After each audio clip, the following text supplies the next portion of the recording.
gives me great pleasure to join you this morning for the launching of the Femmes Chefs d'Entreprise Mondiales World Committee meeting. Allow me to thank the Femmes Chefs d'Entreprise Mondiales for uniting women business owners from the world over and for choosing to hold their World Committee meeting in Mauritius for the third time. I am also thankful to the Association Mauritienne des Femmes Chefs d'Entreprise for hosting this meeting and for inviting me to be part of this very important event. I seize this opportunity to congratulate the Association Mauritienne des Femmes Chefs d'Entreprise, which has been appointed to represent the COMESA Federation of Women in Business Mauritius chapter. This partnership will no doubt help the association to consolidate its imprints in the region and on the international scene. The women entrepreneurs gathered here in Mauritius and virtually from around the world will be discussing women's involvement in areas like the circular economy, climate change and sustainability, digital marketplaces, and regional and global networking, all of which I consider to be among the world's most pressing challenges currently. Ladies and gentlemen, I still recall that during my school days, there was this topic which often came for discussion: women's place is at home. This topic has become obsolete in a world where policies, societal changes, and the determination of one and all have led to equal rights and opportunities to girls and women. Indeed, we now look forward to seeing women going beyond what society expects of them and actively participating in the economic and social development of the country and being agents of change in our society. The economic empowerment of women is at the heart of various policies that we have adopted in Mauritius.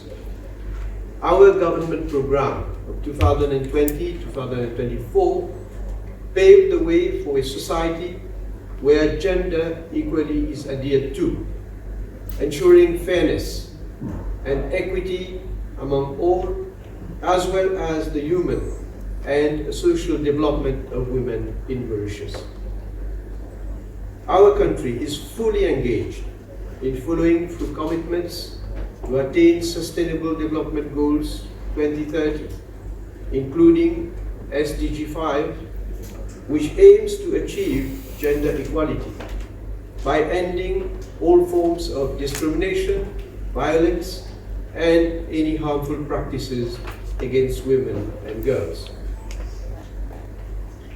Ladies and gentlemen, progress towards workplace gender equality in the public sector is remarkable in Mauritius. In 2020, the proportion of women in the most senior positions, Senior Chief Executive, Permanent Secretary, Deputy Permanent Secretary, Director, Manager, Judge, and Magistrate, was 39.7%. By contrast, as per a recent study, only 5% of CEOs globally are women. In Mauritius, only 12% of working women were heads of business in 2020.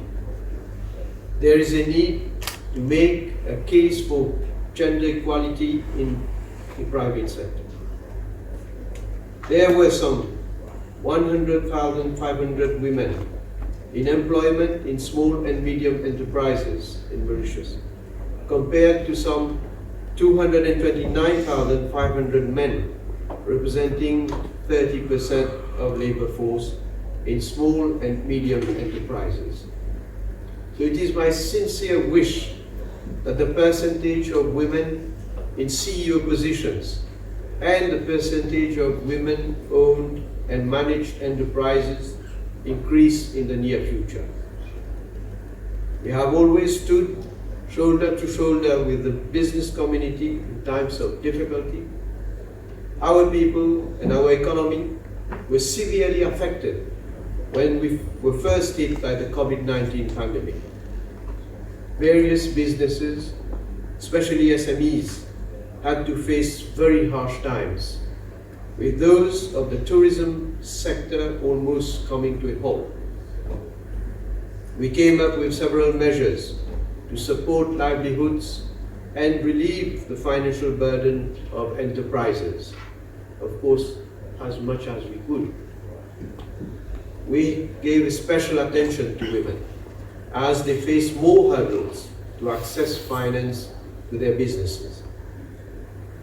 We are providing the necessary funding to SME Mauritius Limited to run various schemes for the benefit of SMEs.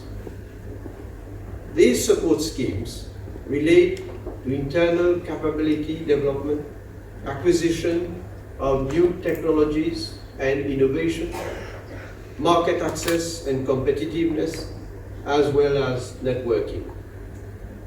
About 60% of the beneficiaries of the schemes run by SME Mauritius Limited are women. Ladies and gentlemen, the whole world is being impacted by the Russia-Ukraine conflict. Freight cost of raw materials, and commodity prices are rising, and supply chains are being severely disrupted on a global scale. We are in Mauritius holding consultations with all walks of society, including, of course, the business community, to fully understand their difficulties, challenges, and their needs, and take on board their proposals. This time again, we will come up with the appropriate measures to support SMEs and the business community, and hopefully bring the necessary relief to society. We are leveraging economic diplomacy to reach new markets, create new opportunities for the business community. We are party to various trade negotiations where trade barriers are being eliminated. We are signatory to major multilateral and bilateral trade agreements. With a free trade area agreement signed with China, effective since January 2021, we have access to a market of about 1.45 billion people. The Comprehensive Economic Cooperation and Partnership Agreement signed with India opens up access to a market of about 1.4 billion people. We also signed the African Continental Free Trade Agreement, which is the world's largest free trade area, providing access to a market of around 1.2 billion people. Mauritius is a member state of the Eastern and Southern Africa Community, which has signed an economic partnership agreement with the United Kingdom. Of course, we have COMESA as well. We are opening up the world of opportunities to the business community, and we hope that these opportunities are seized. We are living in a fast evolving digital era where we need to be connected to the global community. During this international event, we will be holding discussions on digital marketplaces and conduct business-to-business sessions and further develop regional and global networking. I encourage you in these actions. Ladies and gentlemen, you will be holding discussions on climate change impacts, and you will be promoting sustainability and circular economy and green economic practices. My government has pledged to reduce our dependency on fossil fuels, to reduce our carbon emissions and increase our share of renewable energy to 60% by 2030. We endorse the Paris Declaration and the Glasgow Climate Pact and will honor the commitments that we have made. I take this opportunity to make an appeal to all businesses and to you, women business leaders, to make sustainability a must in your business, financial, and environmental models. Ladies and gentlemen, I want to say thank you to all women entrepreneurs for their active contribution to our economy. Your journey to where you are today must have been a long and difficult one. It takes courage, it takes time, it requires sacrifices to have achieved this. You are the change that all societies need. With these words, I now declare the Femmes Chefs d'Entreprise Mondiale World Committee meeting open. Thank you. If you want to promote entrepreneurship, we need to create the necessary space for our entrepreneurs to develop and flourish, and that inevitably implies ensuring that there is a market to absorb our entrepreneurs' products, and this market is global. So in these difficult COVID circumstances, if we're able to create just one small market opening for our entrepreneurs, we would have contributed our fair share and taken a giant leap forward, as the multiplier effect would only ensure that others follow suit. And we would like to express our heartiest gratitude to both FCEM and ComfWeb for the trust and belief placed in us, AMFC, to make this happen. We do not have so many resources, whether it's in terms of funding, manpower, or time. But what we have in abundance is devotion and commitment to our cause. Our hard work has opened up the way for so much more than I, as the current president, have ever ambitioned. And I'd like to especially mention the amazing executive team of AMFC, which is so supportive and always covering my back.